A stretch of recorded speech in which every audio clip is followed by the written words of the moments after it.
Barb's death is as insignificant as any personal identity, a contemplation on the fiction of any type of identity model.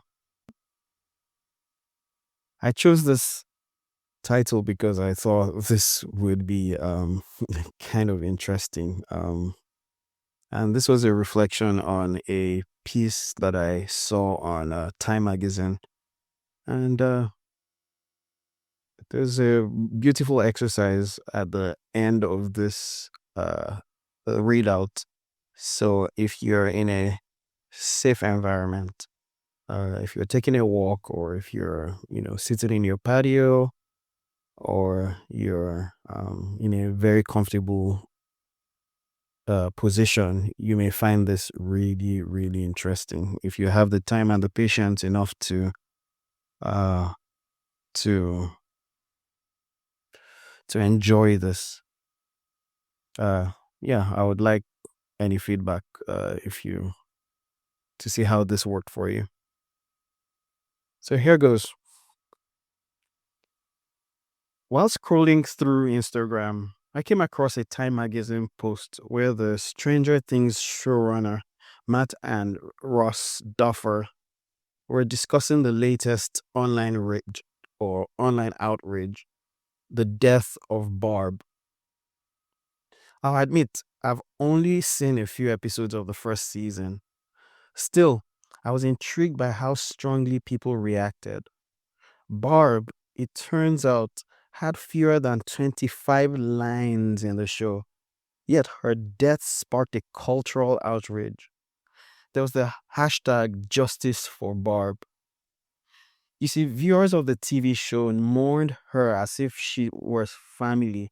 They wrote think pieces, designed memes, and filled forums with grief and anger. You see, this kind of attachment fascinates me. We know these characters aren't real, yet we feel for them as though they were. Have you heard me argue with friends about Game of Thrones and how Bran being the Night King would have changed the entire ending of Game of Thrones screenplay to a more palatable one? Or how Greg in Succession is such an idiot? Meanwhile, none of these characters are real. None of these characters have any independent existence. What gets me even more fascinated is that this isn't just limited to fiction. The so called real character we call me isn't much different. The self we defend, promote, and mourn is a kind of narrative construction not much different or much more solid than Barb or Tyrion Lannister or Kendall Roy's cousin Greg. Neither Greg nor Kendall exist. Yet within the space of the show, there are an emergence of storytelling. Still, the roles we play are by themselves written by memory and emotion, played so convincingly that we forget they are still a role. What we take as personal identities, another story projected on the screen of awareness. I don't intend to totally conflate the role of this personal identity, that is the ego. Instead, I'm attempting to underscore the idea that personal identity is nothing but a collage of archetypes.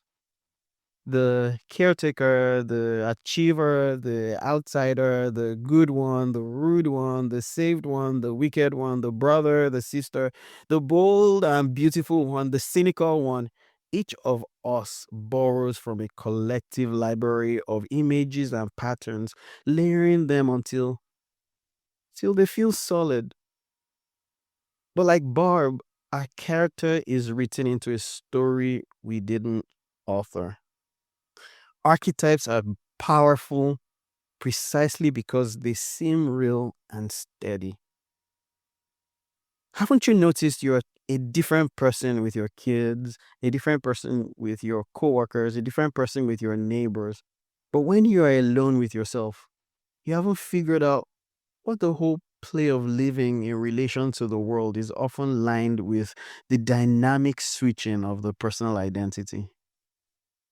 Once you see the switching, you realize the identity is made up.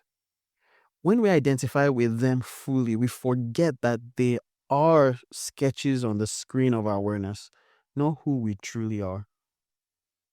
To see this clearly is to step back from the film of our own lives. The narratives we play continues. The identity pulls itself out in service to the interaction that's in front of it. But you no longer mistake it for who you truly, truly, truly are. You begin to see that the self who feels wounded or triumphant is as insubstantial as a movie projection. And what I find even more fascinating than all the fascinations I've shared is that in this scene, you can still enjoy the story, still play the role, but now with the lightness of knowing it's only a role. As the illusion breaks, the mystery becomes more beautiful. You see that behind the mask or the persona is the awareness that sees the character. That, my friends, is what I understand to be the mystery that was hidden for ages. It is what the author of the Christian book of Acts of the Apostle referred to when they quoted of the poet Epimenides of Crete, saying, "In him we live and move and have our being." That in him is the awareness that we live, move, and have our being. And awareness is not limited by the character of living and movement. We begin to see that awareness never enters the plot. It is the one presence that remains untouched. Whether Barb lives or dies, whether your story rises or falls, that awareness is who we truly are. The rest is cinema.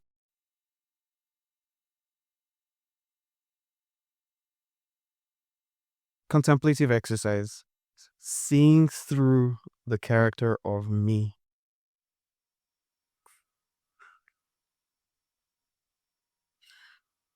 Sit quietly for a few minutes and let your body rest. Notice the hum of the room, the weight of your hands, or the rhythm of your breath.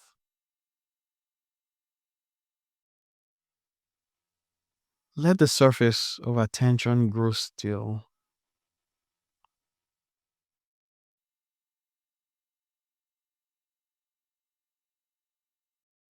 Now bring to mind one of your identities.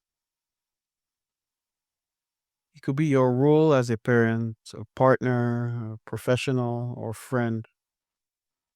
Or it could be your identity as whatever name you attribute to identity. It could be whatever name you give to yourself that feels solid. Now let that image of yourself become clear. See how it behaves, how it speaks, and how it responds.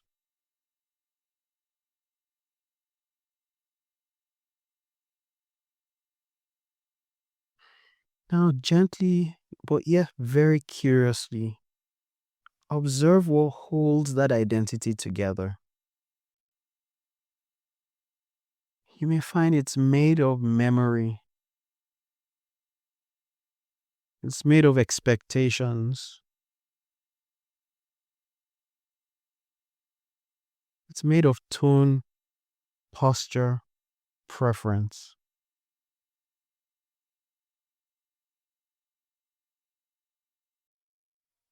Now, ask yourself, what makes this feel real? What makes this me feel real? Where does it live when you stop thinking about it?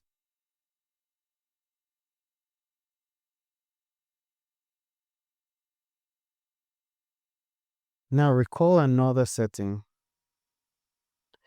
perhaps when you're alone or with different people. Notice how the me adjusts, the tone shifts, the gestures they change, even the sense of importance moves. Ask, which one is the real me?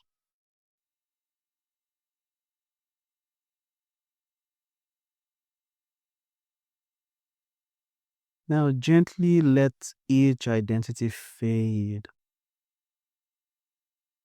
Let the images dissolve as if characters in a film. Now what remains when the story quiets? Allow yourself to stay there.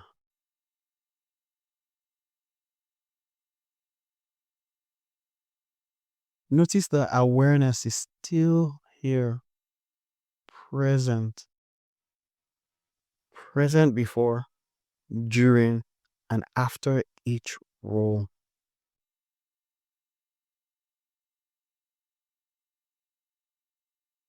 Without effort, let yourself be the awareness, the one watching the play, not the player, the one who remains unchanged as the scenes come and go.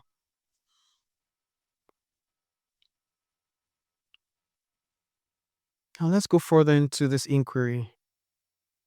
Ask gently, who is aware of this me? Can the character see awareness, or is it awareness that sees the character? Has awareness ever aged, improved, or failed?